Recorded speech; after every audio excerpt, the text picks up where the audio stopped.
എല്ലാ മനുഷ്യരും ജാതിഭേദമന്യേ ഒരു സ്വപ്നമാണ് പൂർണ്ണ ആരോഗ്യമുള്ള ദീർഘായുസ്. അതിനുവേണ്ടി എന്തും ചെലവഴിക്കാൻ എല്ലാവരും തയ്യാറാണ്. സർവസ്വം ചെലവഴിച്ചാലും ശരി, ഒരു സെക്കൻഡ് പോലും ജീവൻ തിരിച്ചു പിടിക്കാൻ ലോകത്തൊരു ശാസ്ത്രവും വളർന്നിട്ടില്ല, ഒരു മെഡിസിനും ഇറങ്ങിയിട്ടില്ല. എന്നാൽ ഒരു ചെലവുമില്ലാതെ നമുക്ക് ദീർഘായുസ് നേടിയെടുക്കാം. ലോകത്ത് ഏറ്റവും വലിയ അത്യുന്നത കലാലയങ്ങളിലൊന്നായ ഹാർവാർഡ് യൂണിവേഴ്സിറ്റി അടുത്ത കാലത്ത് നടത്തിയ പഠനം നമ്മുടെ നാട്ടിൽ നടക്കുന്ന പഠനങ്ങളെപ്പോലെയല്ല.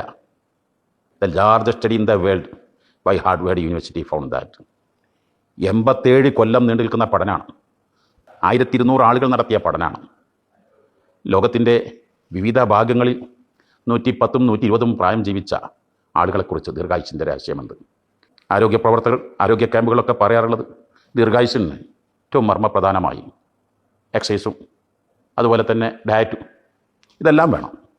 പക്ഷേ ഇതെല്ലാം കൊണ്ട് മാത്രം ദീർഘായുസ് ലഭിക്കുമെന്ന് ആർക്കെങ്കിലും പറയാൻ കഴിയുമോ? എത്ര അതിപ്രഗത്ഭരായ ഡോക്ടർമാർ, ആരോഗ്യ പ്രവർത്തകർ, ജീവിതത്തുടനീളം എക്സസൈസും ഡയറ്റും ശ്രദ്ധിക്കുന്നവർ 30ലും 40ലും മരിച്ചു വീഴുന്നത്, കുഴഞ്ഞു മരിച്ചു വീഴുന്നതൊക്കെ ശ്രദ്ധയിൽപ്പെടുന്നില്ലേ?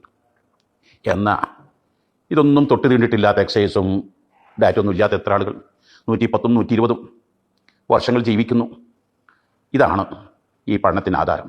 ലോകത്തിൻ്റെ വിവിധ ഭാഗങ്ങളിൽ 3,10,000-ലേറെ ആളുകളുടെ വെച്ച് ഓരോരുത്തരും ചെന്ന് അന്വേഷിക്കുകയാണ്. ലോകത്തിൻ്റെ പല ഭാഗങ്ങളിൽ നിന്ന് എന്താണ് നിങ്ങളുടെ ദീർഘായുസിൻ്റെ കാര്യം കണ്ടെത്തിയത്? എന്തൊരു അത്ഭുത പ്രതിഭാസമാണ്. People with good relationship living longer, healthier, happier than others.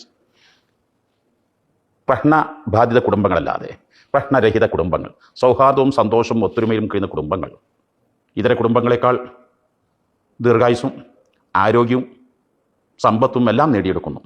പ്രവാചക തിരുമേനി സ്വല്ലല്ലാഹു അലൈഹി വസല്ലം വർഷങ്ങൾക്ക് മുമ്പ് പറഞ്ഞു, 1000 കൊല്ലങ്ങൾക്ക് മുമ്പ് കിതാബുകൾ എഴുതപ്പെട്ട ഹദീസാണ്. മൻ അഹബ്ബ അൻ യുബ്സത ഫിൽ ജിസ്മി വൻസലഹു ഫി അദ്രിഹി ഫൽയസിൽ റഹിമ. ആരെങ്കിലും ആയുസ്ദൈർഘ്യം ലക്ഷ്യം വെക്കുന്നുവെങ്കിൽ, ജീവിതത്തിൽ സന്തോഷവും സമാധാനവും സ്വപ്നം കാണുന്നുവെങ്കിൽ കുടുംബബന്ധം ശക്തിപ്പെടുത്തട്ടെ, കുടുംബം പ്രശ്നരഹിതമാക്കട്ടെ, മധുരപൂർണ്ണമാക്കട്ടെ.